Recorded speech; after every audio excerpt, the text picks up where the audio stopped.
Hello everyone, आज हम पढ़ेंगे क्लास 10 मैथ का चैप्टर नंबर फर्स्ट जिसका नाम है रियल नंबर्स। ये जो चैप्टर है वो बहुत ही सिंपल है, हम इसे बहुत ही इंटरेस्टिंग वे में कंप्लीट करेंगे। तो चलिए स्टार्ट करते हैं।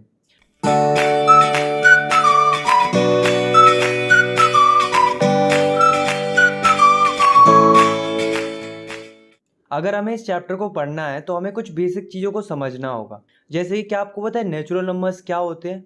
तो नेचुरल नंबर्स वो नंबर्स होते हैं जिन्हें हम काउंटिंग के लिए इस्तेमाल करते हैं। All counting numbers are called natural number. जैसे कि 1 2 3 4 5 एंड सो ऑन, मतलब जो 1 से स्टार्ट होते हैं और चलते जाते हैं। नेक्स्ट है होल नंबर्स। तो चलिए समझते हैं कि होल नंबर क्या होते हैं। तो अभी अभी मैंने आपको नेचुरल नंबर्स बताए थे, क्या होते हैं? जो 1 से स्टार्ट होते हैं, जैसे कि 1 2 3 4 5 एंड सो ऑन, चलते जाते हैं, ये नेचुरल नंबर होते हैं। अगर इन नेचुरल नंबर्स के साथ हम जीरो और इंक्लूड कर देते हैं तो ये नंबर्स हो जाते हैं होल नंबर्स। तो हम डेफिनेशन लिख सकते हैं, zero with all natural numbers are called whole numbers. Next है इंटीजर्स। तो इंटीजर्स कलेक्शन होते हैं सारे नेगेटिव और पॉजिटिव नंबर्स के, इंक्लूडिंग ज़ीरो। मतलब इंटीजर्स के अंदर सारे नेगेटिव नंबर्स भी आते हैं, ज़ीरो भी आता है और सारे पॉजिटिव नंबर्स भी आते हैं। तो हम लिख सकते हैं the collection of all positive and negative numbers including zero are called integers. अब गाइस यहाँ से हमारा बहुत ही इंपॉर्टेंट पोर्शन शुरू होता है, तो आपको बहुत ही ध्यान से देखना है। Now we talk about rational numbers. तो रैशनल नंबर्स क्या होते हैं? देखो, a numbers that can be expressed in the form of p by q, where p and q are integers and q not equal to zero. Simply rational numbers वो नंबर्स होते हैं जिन्हें p by q की फॉर्म में लिखा जा सकता है, मतलब फ्रैक्शन में, या हम कह सकते हैं बटे की फॉर्म में। जैसे कि 2/3, 4/5, 6/4, 3/2। इस तरीके के जो नंबर्स होते हैं वो रैशनल नंबर्स होते हैं। पर इसमें भी एक कंडीशन होती है कि q बराबर जीरो नहीं होना चाहिए, मतलब किसी भी संख्या के डिनोमिनेटर में जीरो नहीं होना चाहिए। अगर होगा तो वो रैशनल नंबर भी नहीं होगा, क्योंकि वो नॉन डिफाइंड रहते हैं। नेक्स्ट है इर्रेशनल नंबर्स। इर्रेशनल नंबर्स वो नंबर्स होते हैं जिन्हें p by q की फॉर्म में एक्सप्रेस नहीं कर सकते, जैसे कि √5, √3, √7 एक्सेट्रा। अब गाइस हमको दो चीजें और पढ़ना है, यूक्लिड डिवीजन लेमा और यूक्लिड डिवीजन एल्गोरिथम। उसके बाद हम एक्सरसाइज 1.1 को सॉल्व करेंगे। तो सबसे पहले हम देखते हैं कि यूक्लिड डिवीजन लेमा क्या होता है। जैसे कि हम कोई भी डिवाइड करते हैं, जैसे मान लो अगर मैं डिवाइड करता हूँ 2 का 9 में, तो 2 4 जा कितना होता है 8। उसके बाद हम इसको माइनस करेंगे, कितना बचेगा 1। अब आप देखो, तो जिससे हम डिवाइड देते हैं उसको हम कहते हैं डिवाइजर, और जिसको डिवाइड करते हैं उसको हम कहते हैं डिविडेंड।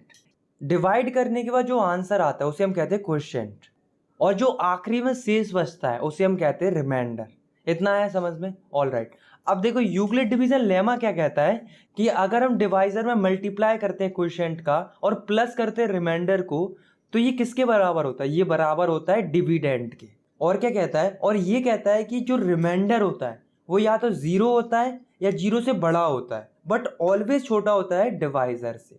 यही होता है यूक्लिड डिवीजन लेमा। बट आप लोग कहोगे कि हमारी बुक में तो कुछ और दिया है।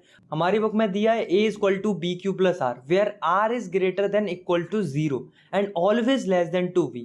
तो ये कुछ नहीं है, एक्चुअली में सेम ही है, बस इन्होंने इन्हें अलग अलग वेरिएबल से डिनोट कर दिया। जैसे कि डिविडेंड को इन्होंने a बोल दिया, डिवाइजर को b बोल दिया, रिमाइंडर को r बोल दिया। सिमिलरली इधर भी यही किया है, तो कंफ्यूज नहीं होना है, यूक्लिड डिवीजन लेमा एक्चुअली में यही है।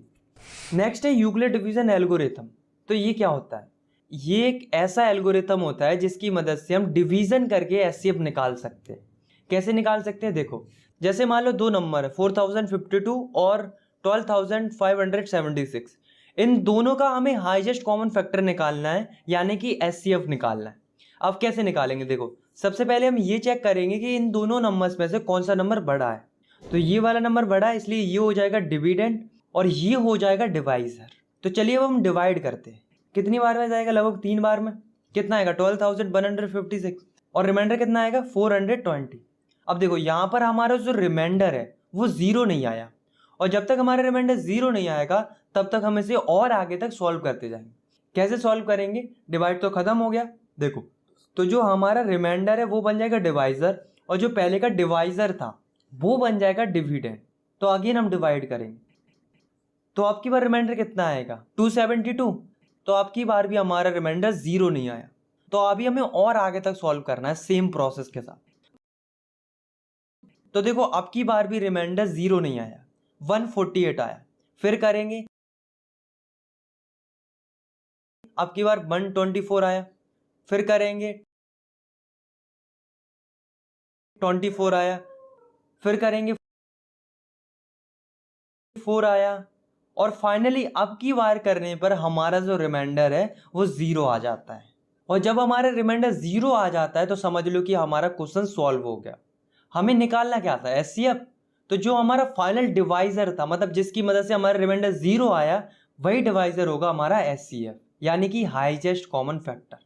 तो आई होप आप लोग समझ गए होंगे कि यूक्लिड डिवीजन एल्गोरिथम का इस्तेमाल करके कैसे हम एचसीएफ निकाल सकते हैं। नेक्स्ट वीडियो से हम एक्सरसाइज 1.1 को स्टार्ट करेंगे।